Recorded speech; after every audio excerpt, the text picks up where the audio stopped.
Now here are Regis Philbin and Kathy Lee Gifford. All right, here's Rob Bernstein, senior editor of Yahoo Internet Life, new magazine on the stand, 700,000 circulation and going strong. And of course, this is a Computer Palooza Week continues. Now, Kathy Lee and I are a typical married couple. This is how the computer is going to run your life in the future. Right. This is we wake up. Right. How do we wake up? We wake up, the computer wakes us up. How does it do that? This is going to be a day in the life on the net. And so you're a couple. It's going to be Regis and Kathy Lee, the Lee family, just so you know. Let's go, Rob. So we're going to start with She's Mr. enjoying Wakeup. it too much, Rob. Start Hurry Mr. up. Wakeup. We're going to click into the site. And what we can do here, actually, we need to log in. You can set your computer to wake you up as an alarm It will clock. actually wake you up. I don't hear it. We're getting there. We're getting there. Okay. You're getting very... So, yes, you can actually schedule your own time. Rob! We're going. I'm sorry. We're getting there. It's coming. It's coming. It's coming. There's our wake-up call. Oh, Kathy Lee. I mean, Kathy. How about darling? How about darling? Hello? Hello? Mr. Wakeup is trying to get in touch with... This is Gelman. Please... Do we have to have Gelman? I'm sorry. That's I don't understand how that Well, you can happens. actually customize your own message, so you can record your own message. Wake up to and send it whoever over the you internet. want. Exactly. We have to see him an hour later. I don't... Let's go! Hurry, get out of bed now! Oh, Gelman. That wacky I think he kid. has more to say. Listen again, press 1. No, well, No, we don't want to hear it thank again. you. we'll cut him off. Okay, so now we're up. Now what happens? Okay, we're up. So now you've woken up. Let's get some news. Yeah. We're going to head to what's called go.com. Is Fox 26 News at 9. In tonight's Cyber Fox, you may think it's a kind of service you only get at hotels, but an internet company has devised a way to deliver wake-up calls. Fox 26's Andrea Watkins tells you how you can get a free wake-up call.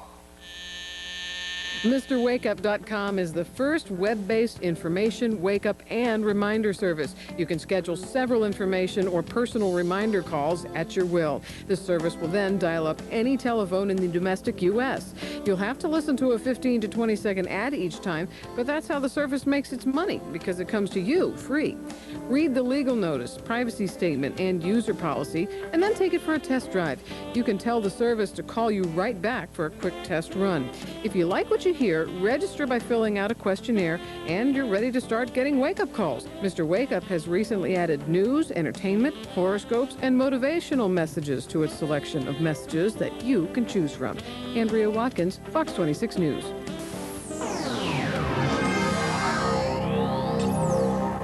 Kiss your alarm clock goodbye at www.MrWakeup.com. I think just find a way to bring that morning coffee to the bedroom as well. That'd be awesome. Perfect, sir. 1,000 leaders and innovators who are impacting the lifestyles of their cities. Today, we bring you a special segment of our show that takes a look at one such innovator. First came the telephone. No question, this definitely was one of the most important developments of the 20th century. But now, as we move into a new century, there is a new form of technology that is drastically helping to shape our future, and that is the Internet. And now, the Internet is being merged with the telephone to create a new service that many think has almost unlimited potential. And we learned about it at a company called iPing. And we're here in their headquarters now to find out how the telephone and the Internet have joined together to create an exciting new service that's absolutely free to the public. To tell us more about it, here is the president of iPing, Eduardo Ye. Eduardo, explain what this service is. We come up with this service called MrWakeup.com, and this is the first internet service that allows you to schedule wake-up calls with information on the internet to be delivered to your phone. For example, wherever I am, I can schedule my computer to call me the next morning and wake me up? Yeah, to wake you up, and not only wake you up, but remind yourself of the important things like an anniversary or birthdays. Okay, you can type any text, and Mr. Wakeup will read that text back to you over the phone. So really, any kind of reminder then, whatever it is. Reminder. Some people want to remind themselves of their the weather conditions in the morning. Right. With the wake-up call. Yes. So it's not only a reminder; it's information as well. Information, reminders, any time-sensitive content that you're interested to be delivered to your phone. All right. Now, if this is free to the public, who pays for this? This is sponsor-based. Very interesting. And how does the general public, how do they access this? You go to the website at www.MrWakeup.com, register as a user, and enjoy the service. You're combining the power of the internet with the convenience of your telephone. You know, it really is kind of amazing. Thanks in part to iPing, the first marriage of the telephone and the computer has taken place, which creates this exciting new service that benefits not only the public but also business. And that's what we call a win-win situation for both. In our program this morning with a look at internet business. For the past few years, web ventures have been thought of as a quick business success.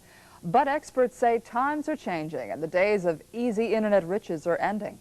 Bobby Nelson takes a look at 2 internet ventures and the obstacles they and other startups are facing in their drive to succeed. Oh, it's going to be packed, you know. I mean, 2 months, you know, that's our plan, you know. iPing founder Eduardo Ye is a man with high hopes and a lot of expensive New York real estate. He's just moved the company, all 15 people, into a large Soho loft he hopes to grow into. Founded in 1998, iPing's original business allowed consumers to request wake-up calls via the internet. But iPing has already had to change course, moving into the business-to-business sector where it hopes to have more success. It is not profitable yet. Ye admits life at an internet startup has its drawbacks. You need a tremendous amount of energy and you have a lot of responsibilities, you know, and in a way you got to be crazy because otherwise you don't make it. And making it is getting tougher. What the founders, the type of people that are starting companies today need beyond the capital is the expertise to deploy that capital in a high-impact manner. You need relationships with other service providers, you need relationships with distribution partners. You need to be a first mover. Fast followers have a chance, but it's an uphill battle. You have to have something to differentiate yourself from every other company doing what you do. In New York City, Silicon Summit 2. Fabulous fortunes were being made. There seemed to be new rules. What could go wrong with all those blue skies and no clouds? Then, This is Confidant, and despite a bruising antitrust battle, no one is counting their company down or out. He's been called the king of cyber commerce, but his critics say, show us some profits. His web idea became a multi-billion-dollar business, but now there's turmoil at the top. His company is a marriage between an internet powerhouse and an old media giant. Will there be a honeymoon? He put computers in millions of homes and has his eye on a new business, music over the internet. she is one of America's most powerful deal makers, the investment banker behind some of tech's top ventures. He is a multimedia mogul who says e-commerce will never change the iron laws of selling. He made stock trading as easy as point and click. But is there life after the NASDAQ crash? He runs a business information empire and says there is no new economy, just new tools. He is in charge of an entertainment colossus, starting to put a big foot down in new media. His business has a strong message for African Americans. Get connected or get shut out.